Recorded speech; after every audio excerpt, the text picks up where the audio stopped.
നിയമസഭാ തെരഞ്ഞെടുപ്പിൽ CPIM-മായി seat വച്ചുമാറില്ലെന്ന് CPI.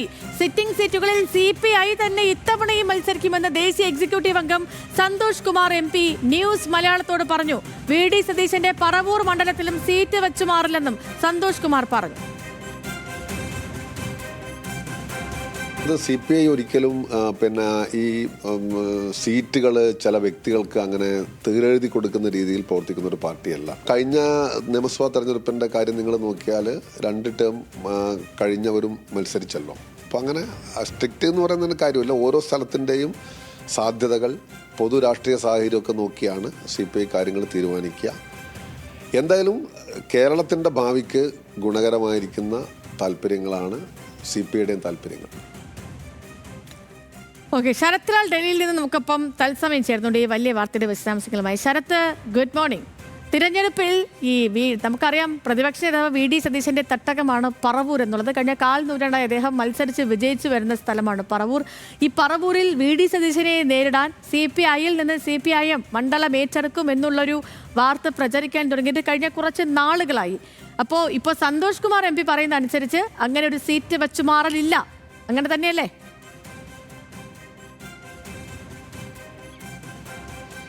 Good morning Selakshmi. വളരെ വ്യക്തതയോടെ തന്നെയാണ് സന്തോഷ് കുമാർ വ്യക്തമാക്കിയത്.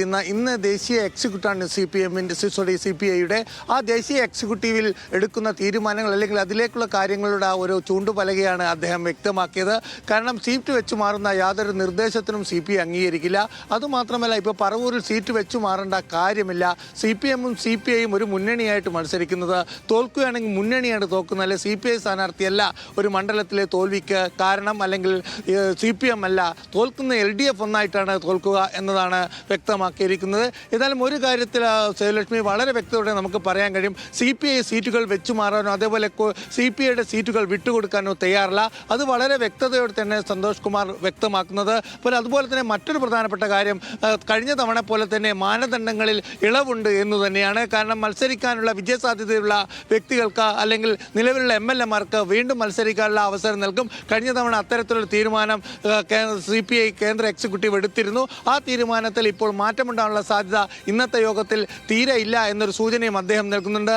അങ്ങനെയാണെങ്കിൽ നിലവിലുള്ള മന്ത്രിമാരടക്കം വീണ്ടും ജനവിധി തേടും CPIയുടെ ബാനറിൽ എന്ന് വേണം നമുക്ക് പറയാൻ. എന്നാൽ അതോടൊപ്പം തന്നെ മറ്റു ചില മാനദണ്ഡങ്ങൾ കൂടി അദ്ദേഹം ഓർമ്മിപ്പിക്കുന്നുണ്ട്. അതായത് സീറ്റ് ഒരു MLA-ക്ക്, CPIയിലെ ഒരു MLA-ക്ക് ഒരു സീറ്റ് ഒരു വ്യക്തിക്ക് തീരെ എഴുതി കൊടുക്കില്ല.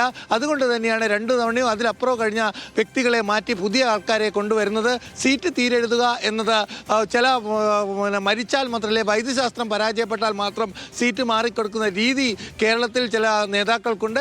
അത് CPIക്ക് ബാധകമല്ല എന്നുള്ള വ്യക്തതയോടെ തന്നെ അദ്ദേഹം വ്യക്തമാക്കുന്നുണ്ട്. അതുപോലെ വളരെ പ്രധാനപ്പെട്ട മറ്റൊരു കാര്യം പറയുന്നത്, ഈ ജാഥയിൽ അദ്ദേഹം ജാഥ ക്യാപ്റ്റനും വടക്കുഭാഗത്ത് ആ ജാഥയിൽ അണികളില്ല എന്ന പ്രചരണം ദുരുദ്ദേശപരമാണ്. അത് CPIയിലെ വിഭാഗീയതയുടെ ഭാഗമായി അല്ലെങ്കിൽ ചോർത്തപ്പെട്ടതാണ് എന്ന ഒരു കാര്യം കൂടി അദ്ദേഹം വ്യക്തമാക്കുന്നുണ്ട്.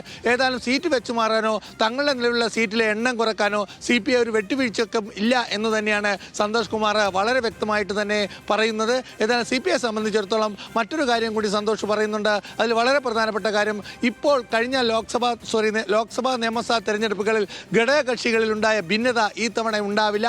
വിജയം മാത്രമാണ്. CPIയും CPIയുമുള്ള പ്രശ്നങ്ങളൊക്കെ പരിഹരിച്ചിരുന്നു. കേരള കോൺഗ്രസ് M-ഉമായുള്ള പ്രശ്നങ്ങൾ പരിഹരിച്ചിട്ടുണ്ട് എന്ന രീതിയിലും വളരെ ഒറ്റക്കെട്ടായി തന്നെ CPI മുന്നോട്ട് പോകും എന്ന് തന്നെയാണ് CPI വ്യക്തമാക്കിയിരിക്കുന്നത്. സേതു. ഓക്കെ, ശരി ശരത്ത്, ശരി.